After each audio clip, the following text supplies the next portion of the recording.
Hi everyone, Heather Cerrone here, your candidate for state representative for the 104th District, which is Grand Traverse County. I'm going to get right into it today. This is my weekly video, and there's been lots going on this week. I am proud to say I have been a part of a small Northern Michigan small business group here, and we had a meeting with some local small business owners that are very concerned about losing their businesses and not being able to reopen the doors, or some that have been able to do, like particular restaurants, been able to do some carry out, but they are ready to open up for dine-in customers. So we had this group meeting this week with an attorney from downstate, and I'm refraining to say names right now because I don't actually have permission to put it out there. So if you want to message me, I will be happy to share that information with you.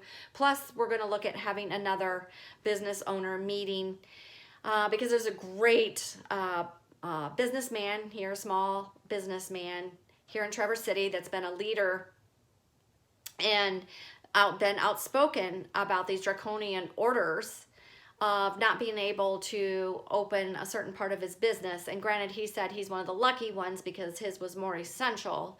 So he's been able to do business during the shutdown, but he's ready to get his cafe open again and get dine-in customers coming in. So we're going to have another meeting, and I'll put that on my Facebook page, and we'll put information out there about when we're going to have this meeting again, and it most likely will be on Zoom since this attorney has to travel, and that'll be the probably the easiest way so we can keep the momentum going. But she basically spoke to business owners about their constitutional rights and how these draconian orders are unconstitutional, and so they can't keep business owners from running their business, making a profit. And we say this too because all these business owners are intelligent people. They've opened their own business, run it effectively, efficiently, and safely prior to the COVID.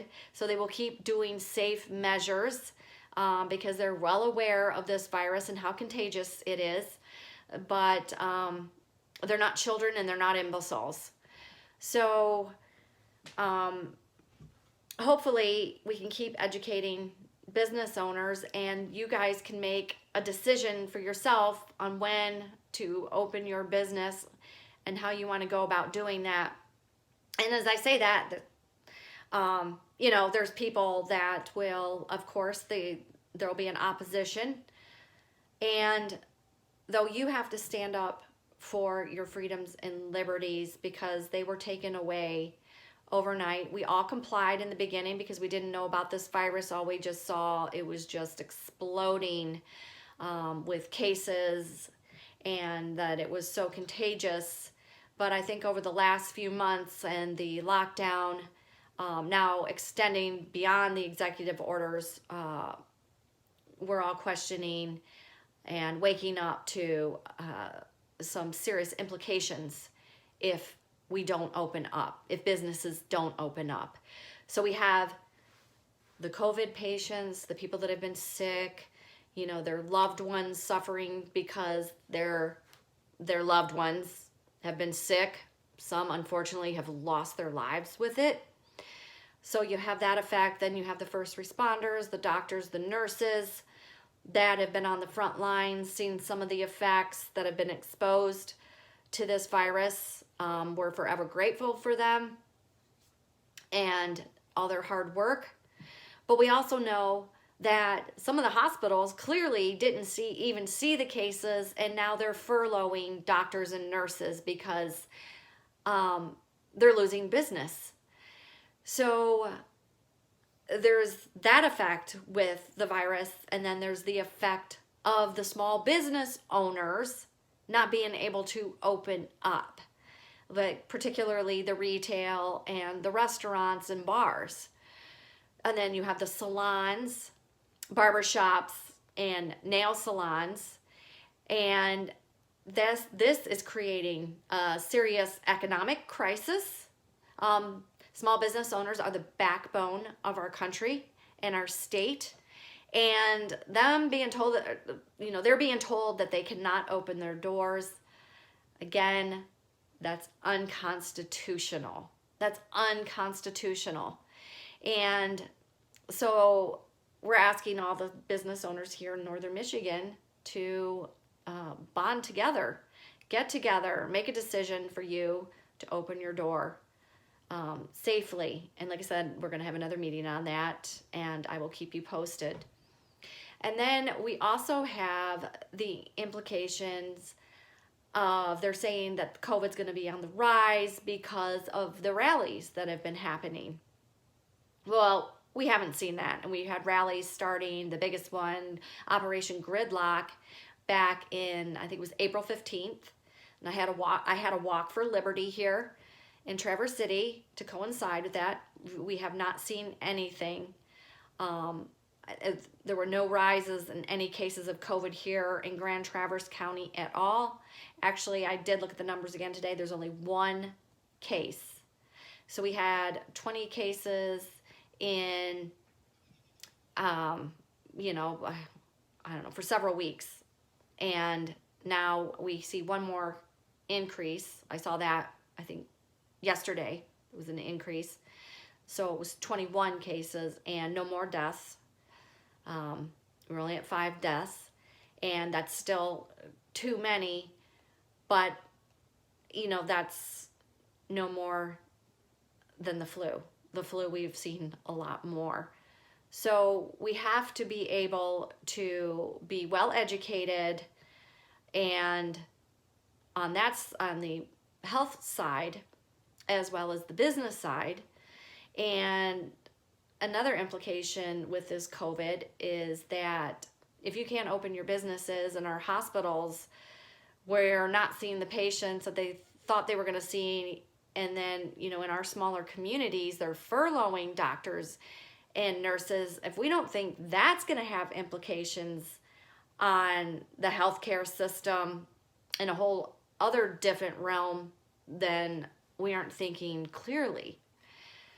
So this COVID virus that they're saying is going to increase again is because we've been staying inside for the last 2 months.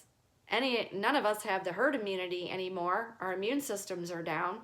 So if someone does, appear with the symptoms or has it and they don't know and they could very well spread it, the rest of us haven't built up the immunity to it. So that could very well be a case. But there's also cases that I've heard, and I haven't been able to confirm, where they've been transferring patients to nursing homes, COVID patients to some nursing homes, and one particularly here in Traverse City. I haven't confirmed the information totally, but I do have a friend that has a loved one at a nursing home, and they did have a COVID floor. Why are we transferring these patients to a population that is the most vulnerable? Why? What's the purpose, and why are we doing that? And then especially when loved ones can't even get into the nursing homes to see their loved ones. So I have serious, serious concerns about that. And then I also have another question. If supposedly, because I believe the doctor, you'll have to forgive me, I can't remember her name, Dr., the governor's doctor that's on all the press releases. If she's saying that COVID is going to be on the uprise, especially now, maybe more to the smaller type community. She said she's seen it level off in the Detroit area. But my question is, where's the hydroxychloroquine? Where's that? Doctors are coming out left and right speaking that has worked.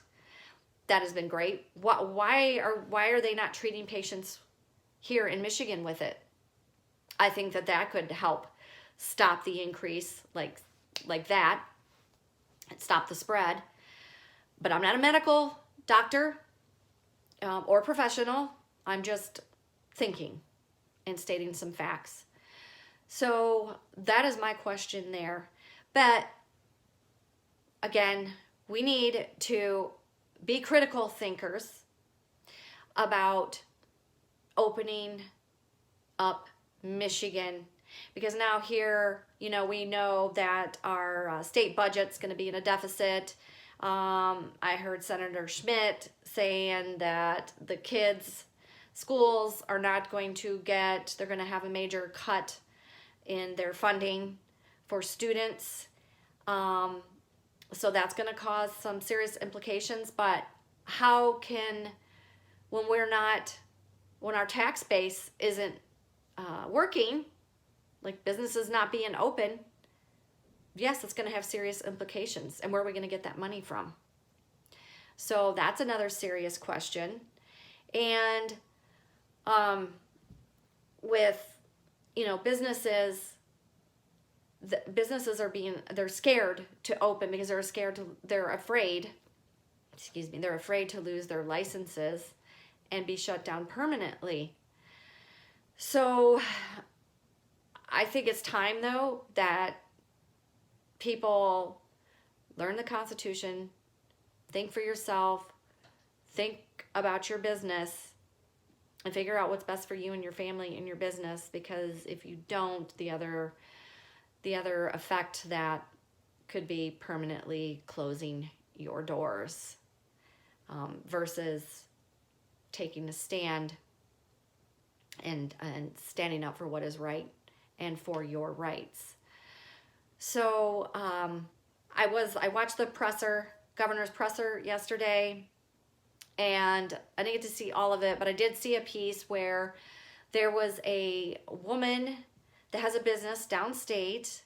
It's a retail business. I'm not going to mention, I can't exactly remember her business's name, but I do have a nickname for her, which suits her because it kind of coincides with her business's name. And she was appealing to all small business owners. Yes, they're the backbone of the communities. Small businesses, definitely support their communities. They're the backbone of our state, of our country. But she knows that her customers don't feel safe or comfortable coming out yet to her business. So she's going to follow the governor's draconian orders, not constitutional, not legal orders, but to tell her when she can open her business. And she's going to wait that out. And then when she can open her business, she's going to mandate that customers wear masks, that her employees wear masks, that there's hand sanitizer everywhere. Well, I say, that's her business. That's her right. Go for it. But to be standing up there in front of the whole state of Michigan saying that everybody has to get on board with the governor's draconian orders to make sure it's safe to open up your business. So she's telling you that you are going to get your rights from government. No, wrong. We get our rights from God, and the Constitution upholds them. She's giving away her liberty to the governor and trying to give yours away to the governor. And I want you to know that that's not true. That's not right. You don't have to do that. You shouldn't do that. Please don't do that, because then that'll take the rest of us down in the state. And anyways, I'm going to close off here saying, stand up for your rights. Stand up. Know the Constitution. The Constitution. Because that will help you open your doors and give you the confidence to open your doors and stand up to orders that are completely unconstitutional. And we all need to stick together on this so we can do what is right for our liberties, what is right for our state, what is right for our country. So that being said, please like me on YouTube, subscribe to me, share with your friends and family, and hit the notification bell so you'll get notifications when I put out a new video.